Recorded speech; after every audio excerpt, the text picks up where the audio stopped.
This time, 2 years ago, it echoes, I was living in a 5-bedroom home with my now ex-husband and my 3 kids, my 2 dogs, my pool, my hot tub, my Subaru.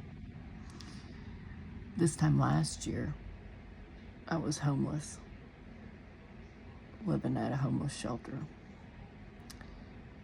And this year, I'm living currently with my parents. And it's been a crazy ride, crazy ride. But what I've learned is that life is not what happens to you. It's what you make of it. It's how you roll with the punches, and it's a perspective, your power's in your perspective. So, and life is always happening for us.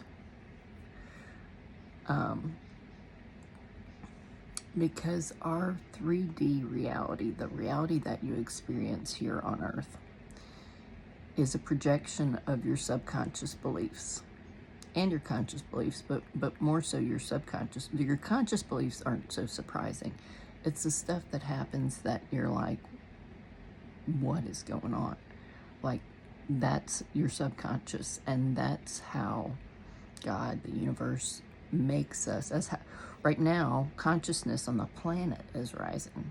The consciousness of the planet is rising, and that's the frequency of vibration of everything is rising.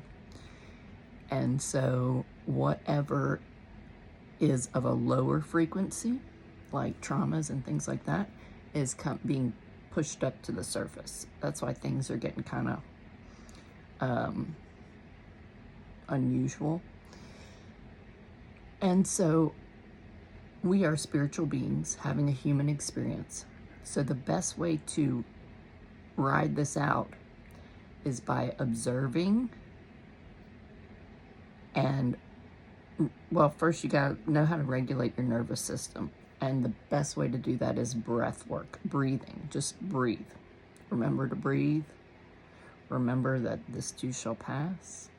Remember that you're safe in this moment. Right now, you're safe. And cold is actually really good for your nervous system. It helps you to be more resilient and adaptive. So cold plunges, cold showers, things like that.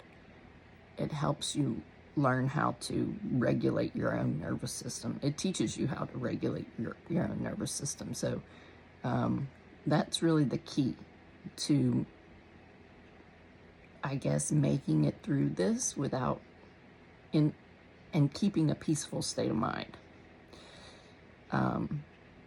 Is because whether you realize it or not, we're never really in control. We're only in control of ourselves. And so that's the only thing you can control. If you try to control things outside of you, then you're going to be in a constantly reactive state, and that's not a winning situation. You know, like you can control who you vote for, but you can't control who wins the presidency, right? So you just focus on what you can control. And this is where, like, the for me, like, I've been saying the serenity prayer since I was like 10 years old. God, grant me the serenity to accept the things I cannot change, the courage to change the things I can, which is right here, and the wisdom to know the difference. So I'm going to share my wisdom with you, and so that you can exert your power to control what you can control, which is you.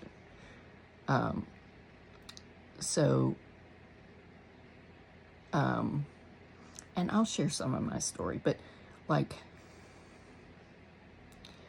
yeah, just remember to breathe and have compassion. That's the key too.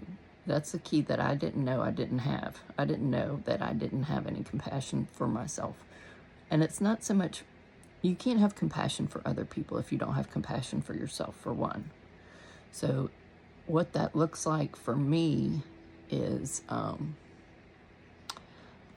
and the way that helped me a lot was I had a little picture of me when I was like 4 years old. And when I would get real, that inner critic would start going off. I'd just look at that picture of 4-year-old Lisa and I'd be like, like I wouldn't talk to her that way. And just be like, I'm so sorry you went through that, or I'm so sorry you're feeling hurt, or you're feeling angry, or you're feeling sad, or whatever it is, And that helps to heal those inner child wounds that I think we all have, because we did the best we could with what we learned at the time. We know what was available. We got better tools now. So I want to share some of those with you. And I love you.